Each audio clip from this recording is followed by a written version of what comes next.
Senhoras e senhores, hoje nós vamos falar para vocês um pouquinho sobre a história da magia.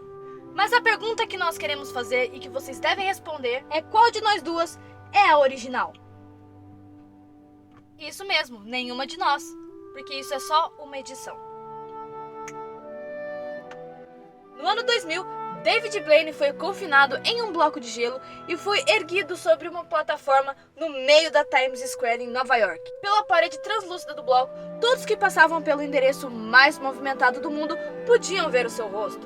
Com estilo próprio que mistura teste de resistência com ilusões feitas na frente do povo, David Blaine protagonizou a maior mudança recente na história da mágica. Ele levou ela pra rua, sem deixar de lado os espetáculos e as proezas dos mágicos modernos.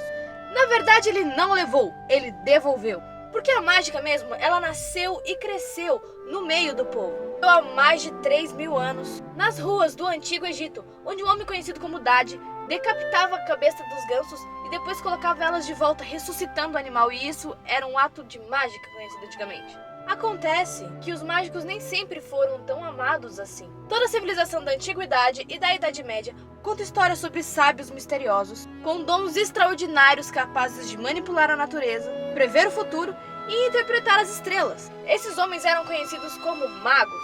Na Pérsia do século 7 a.C., esses primos esotéricos dos mágicos eram seguidores do zoroatrismo, religião baseada entre o dualismo do bem e do mal. Só que lá pelo século XV, o inexplicável caiu na censura da Inquisição. Se David Blaine vivesse na Europa dessa época, provavelmente ele seria acusado de bruxaria e condenado à morte. Foi isso que aconteceu com o ilusionista chamado Couli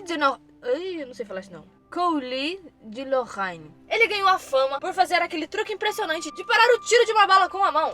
A proeza enchia tanto os olhos da galera que ela existe até hoje. Como tudo que é proibido é melhor, os truques feitos nas ruas se tornavam cada vez mais populares, apesar dos ilusionistas sofrerem por perseguição. As provas disso são as obras de arte da época, como L'Escamoteur, do artista holandês Hieronymus Bosch, que mostrava pessoas entretendo as plateias. Afinal de contas, foi por isso que os ilusionistas ganharam o título de mágicos. Aliás, foi por isso que esse gosto popular, meio místico e proibido, que os ilusionistas ganharam o nome de mágico. A caça à bruxa não acabou tão cedo, mas a perseguição aos ilusionistas deu uma trégua na Idade Média. Tanto que os shows de mágica começaram a ser atrações mais populares em feiras, em circos e em outros eventos públicos. Truque com moedas, baralhos, pedras eram misturados com outras apresentações que aconteciam, como contorcionistas e autômatos, que são pequenas máquinas complexas feitas com madeira ou metal que tinham naquela época. Os primeiros mágicos que ganharam fama internacional foram com os autômatos, que foi o inglês Isaac Foulkes e o italiano Giuseppe Pinetti. Na França, a maior estrela da mágica era Louis Comte. Foi ele o grande inventor daquele truque do coelho da cartola em 1814.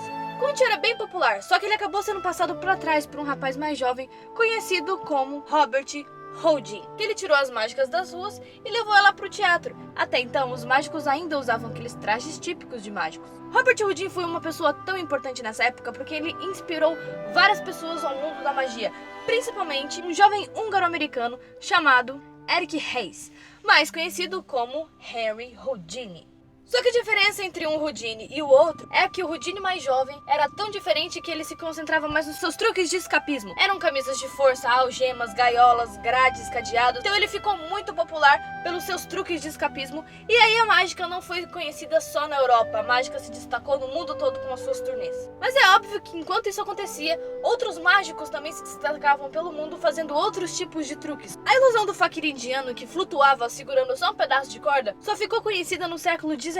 Mas há muitos registros de história que relatam esse truque há milênios antes. Os chineses também não podiam ficar de fora dessa brincadeira. Eles começavam a exportar aqueles aros de metal que se batiam e se uniam, então eles começavam a exportar isso aí. Só que quem foi o tijolo principal para a mágica ser bem conhecida no mundo e popular foi o Houdini. E aí, a mágica não foi mais perseguida, virou profissão. No final do século XIX, a mágica começou a ser muito mais respeitada e levada a sério, que foi até regulada por um código próprio. Era mais ou menos um acordo de sigilo entre os truques. A primeira grande loja especializada em artigos de mágica era conhecida como Martinka & Company, fundada em 1877 nos Estados Unidos. 25 anos depois, a Sociedade Americana dos Mágicos foi fundada dentro desta mesma loja. E por incrível que pareça, as duas instituições existem até hoje. Mas até então começaram a surgir muitos truques megalomaníacos e malucos.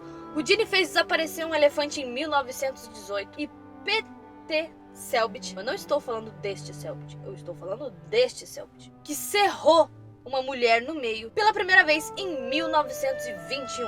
Na segunda metade do século XX, os espetáculos chegaram aos grandes palcos de Nova York, que inclusive foi palco para grandes artistas super conhecidos e renomados até hoje. Em 1980, David Copperfield levou a mágica dos palcos dos teatros para as telas da televisão. Isso deu tão certo que até as emissoras brasileiras não podiam deixar de dar aquela copiada basicazinha com programas do Mr. M e do brasileiro Isao Yamamura. E é nesse ponto que a mágica retorna às suas origens, com os truques sendo feitos bem na cara do público. Não é mágica, é ciência. Como que a mágica pode ter a ver com ciência nesse assunto? Para trazer boas explicações sobre o comportamento dos objetos, a física clássica sempre foi uma boa aliada dos mágicos modernos. É ela que ensina para o mágico quais são as cordas que ele deve usar numa ilusão de voo. É ela que ensina também em qual ângulo ele deve estar para esconder alguma coisa do público, algum suporte, alguma bolinha escondida. Assim como Harry Houdini estudou a teoria da gravidade para bolar o truque da escapada da camisa de força. Ele sabia que a força gravitacional ia ajudar ele a se livrar das amarras quando ele estivesse pendurado de cabeça para baixo. Ele também estudou fisiologia humana e ajudava ele a descobrir quanto tempo ele conseguia ficar dentro de um tanque d'água até conseguir soltar as algemas do seu corpo. Para fazer o truque em que se serra uma mulher no meio, o Selbit... Sai, não é você! O Selbit teve que descobrir até que ponto uma pessoa conseguia se dobrar dentro de um espaço minúsculo para conseguir realizar o truque sem que ninguém percebesse. Essa foi uma rápida explicação mais ou menos de como funciona a história da magia. Você quer que eu conte como esses truques são feitos? Você guarda segredo? Eu também. Eu não posso deixar também de deixar um abraço pro meu mágico favorito, o Landy, que já trabalhou aqui no circo com a gente. E pra mim ele é o melhor mágico do mundo. Beijo, Landy, eu gosto muito de você. E também queria deixar um beijo pro Pimentinha também, que pediu pra eu mandar um beijo pra ele. É isso aí, galera. O vídeo acabou. Eu espero que vocês tenham gostado.